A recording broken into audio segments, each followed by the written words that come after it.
Bismillahirrahmanirrahim. Assalamualaikum warahmatullahi wabarakatuh. Pemirsa, kembali kita bertemu dalam program Pro Kontra.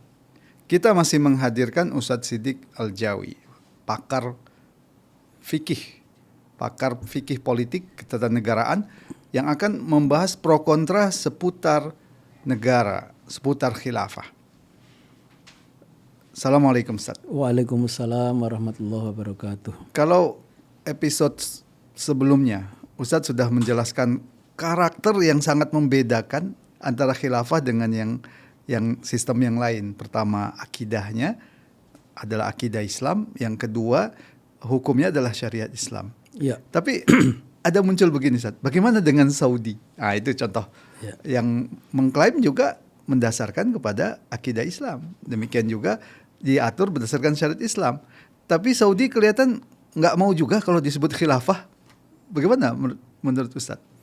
Ya, jadi mungkin perlu kita rinci lagi prinsip-prinsip apa yang itu harus ada supaya sebuah sistem pemerintahan itu bisa disebut khilafah.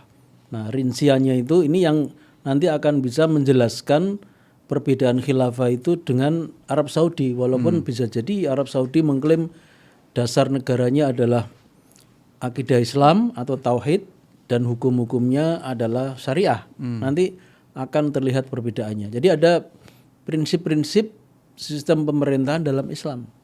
Itu yang nanti akan bisa membedakan. Apa itu secara umum prinsip-prinsip itu Ustaz? Jadi secara umum ada 4 prinsip sebagaimana diterangkan dalam kitab Nizamul Hukmi fil Islam, sistem pemerintah dalam Islam, karya Imam Taqiyuddin An-Nabhani dan Syekh Abdul Qadim Zalum ya. Prinsip yang pertama adalah kedaulatan di tangan syariah atau bahasa Arabnya as-siyadah lis-syar'i. The sovereignty belongs to the syariah. Jadi kedaulatan di sini maknanya adalah otoritas untuk membuat hukum atau peraturan. Jadi dalam Islam siapa yang punya otoritas untuk membuat hukum atau peraturan, jawabannya itu hanya Allah saja. Dalam Islam itu tidak boleh manusia itu membuat hukum atau membuat aturan untuk manusia itu sendiri. Mana yang halal, mana yang haram, mana yang boleh, tidak boleh, itu hanya Allah saja. Dalam surat Al-An'am Allah mengatakan innil hukmu illa lillah. Menetapkan hukum itu hanyalah hak Allah. Jadi ini prinsip pertama, kedaulatan di tangan syariah. Yang kedua, prinsip pemerintahan Islam adalah as-sultanu lil ummah. Kekuasaan di tangan umat. Jadi kalau kedaulatan dalam arti otoritas membuat hukum itu di tangan Allah. Tapi kalau kekuasaan itu di tangan umat Islam. Nah, ini dasarkan pada sejumlah dalil-dalil syariat. Di antaranya adalah dalam Islam yang namanya pemimpin yaitu khalifah itu adalah hasil pilihan umat, bukan dia itu menjadi khalifah karena keturunan dari seorang khalifah sebelumnya. Nah, bagaimana umat itu bisa mempunyai hak untuk memilih siapapun untuk menjadi khalifah? Nah, itu dibuktikan dengan adanya proses pengangkatan khalifah yang namanya baiat.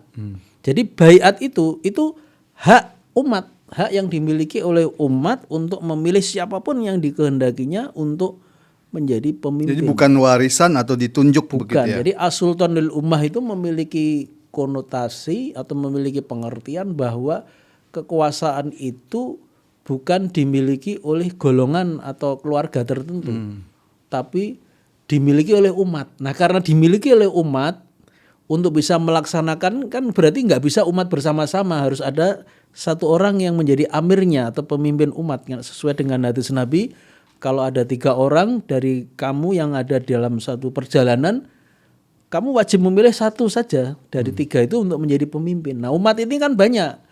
Mereka sama-sama mempunyai kekuasaan, tapi kan semuanya nggak bisa jadi pemimpin kecuali satu. Nah, disitulah ada proses pembaiatan. Nah, itu yang kedua namanya prinsipnya berbunyi as-sultanu lil ummah, kekuasaan itu di tangan umat. Nah, yang ketiga prinsip pemerintahan Islam itu yang ketiga berbunyi nasbu khalifatin wahidin fardun 'alal muslimin. Mengangkat satu orang khalifah itu hukumnya fardu atau wajib atas kaum muslimin seluruh dunia.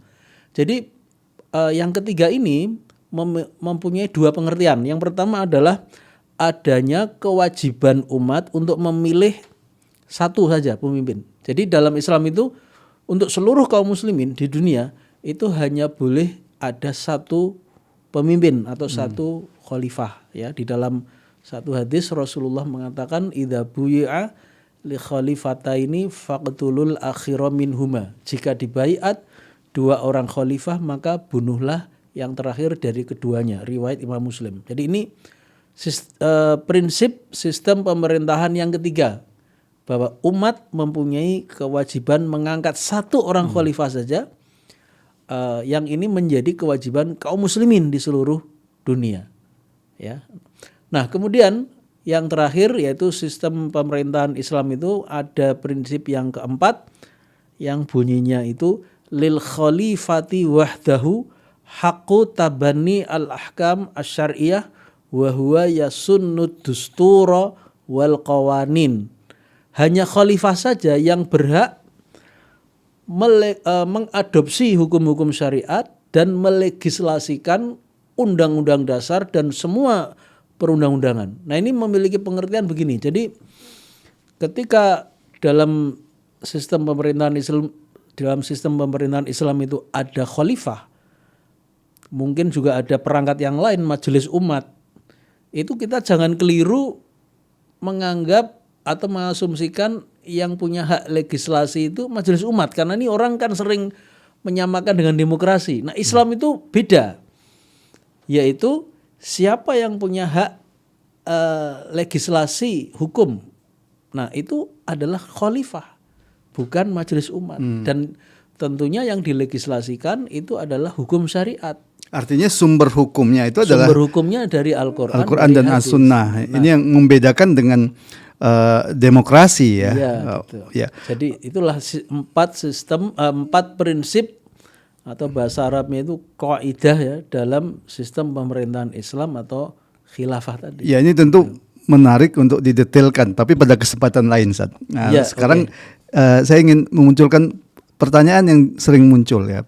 Ketika kita menyebutkan as-sultanu lil ummah, kekuasaan itu ada di tangan umat. Ini dikatakan kok mirip-mirip demokrasi begitu. Apa yang membedakannya? Ya betul, itu memang ada kemiripannya dengan demokrasi, karena secara prinsip itu seseorang itu tidak menjadi pemimpin kecuali itu dipilih oleh umat. Itu ada kesamaannya.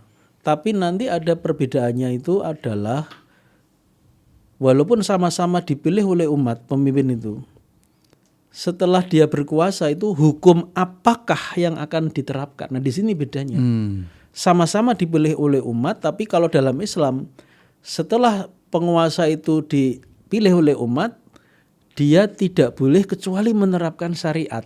Nah, dalam demokrasi ada pemilu, memilih pemimpin, katakanlah pemilu presiden Indonesia, tapi setelah presiden berkuasa hukum apa? Apakah syariat? Jawabannya bukan. Nah, disitulah titik pembedanya. Jadi yang menentukan itu poin pertama tadi ya, Ustaz ya, asyadahnya itu ya. Jadi kenapa kok begitu? Kenapa kok kekuasaan di tangan umat itu ketika seseorang sudah dipilih itu kok hukumnya itu hukum Islam, tidak boleh yang lain. Nah, ingat pasal 1 atau prinsip pertama bahwa kedaulatan di tangan syariat, artinya otoritas untuk menetapkan hukum itu hanya di tangan Allah. Yang itu berarti dalam kehidupan bernegara, bermasyarakat itu tidak boleh ada hukum kecuali hukum Islam. Nah, di situ.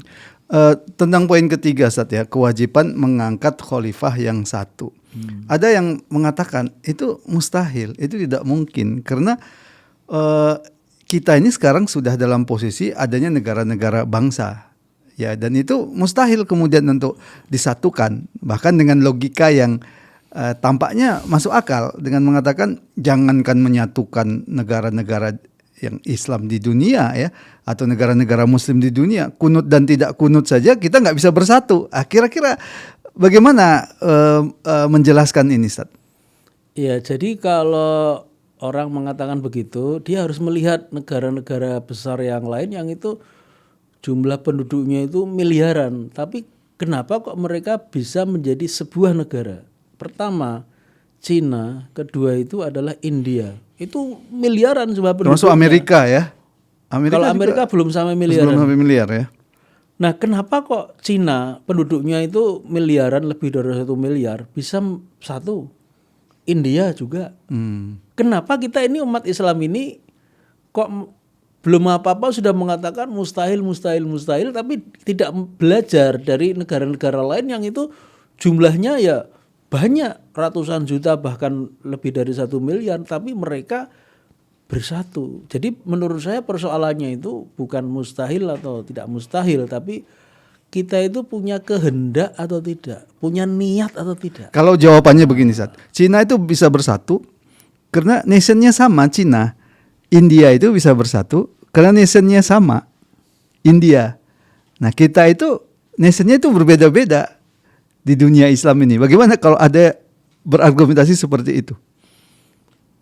Ya, itu mungkin ada benarnya juga, tapi kalau dikatakan dari segi etnis itu mereka 100% sama sehingga kemudian menjadi alasan bergabung, ya sebenarnya tidak juga. Tidak juga ya. Karena saya kira variasi-variasi di etnis rakyat Cina tentu ada berbeda-beda. Bahkan di Xinjiang itu iya, dari di Turkistan Xinjiang Timur ya. Di Xinjiang itu ada orang-orang yang itu warga negara Cina tapi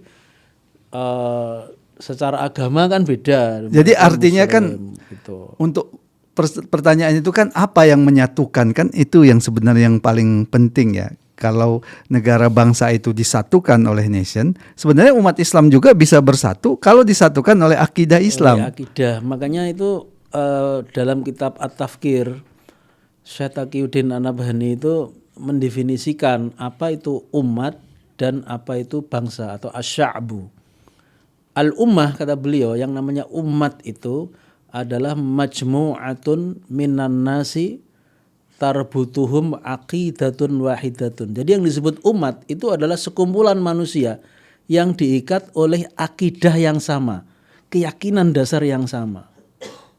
Nah, sementara kalau asy'abu itu adalah majmu'atun minan nasi alladzina min aslin wahidin. Jadi yang namanya bangsa itu adalah sekumpulan manusia yang berasal dari satu keturunan. Jadi ya memang ada benarnya RRC itu Cina semua, tapi kan tentu ada varian-variannya. Saya kira itu pasti. India itu dari min aslin wahidin, ya etnisnya India. Tapi saya kira juga enggak 100% lah gitu. Ya, begini Ustaz, apa argumentasi kita yang paling kuat untuk mengatakan bahwa bersatunya kaum muslimin itu bukan perkara yang mustahil? Bersatunya kembali kaum muslimin itu bukan perkara yang mustahil sekarang ini. Karena yang menjadi pemersatu itu adalah akidah Islam. Dan akidah Islam itu bisa dimiliki oleh siapapun, dimiliki oleh etnis manapun, berarti tidak terbatas pada orang Arab saja misalnya atau orang Indonesia saja, karena pemersatunya itu adalah akidah Islam yang itu bisa atau secara potensial bisa diyakini oleh siapapun, oleh bangsa apapun.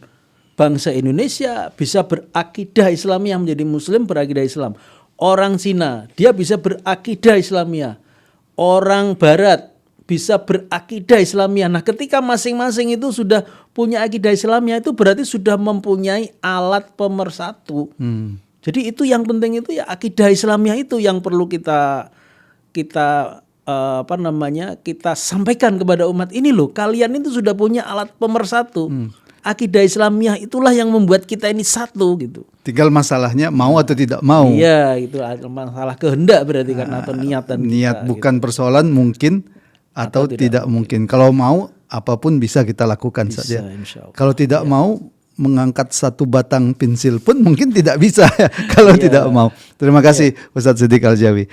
Pemirsa, demikian tadi pembahasan kita tentang prinsip-prinsip dari sebuah negara yang didasarkan kepada pemerintahan Islam. Itu pula lah yang membedakan dengan konsepsi negara lainnya. Semoga bermanfaat. Assalamualaikum warahmatullahi wabarakatuh.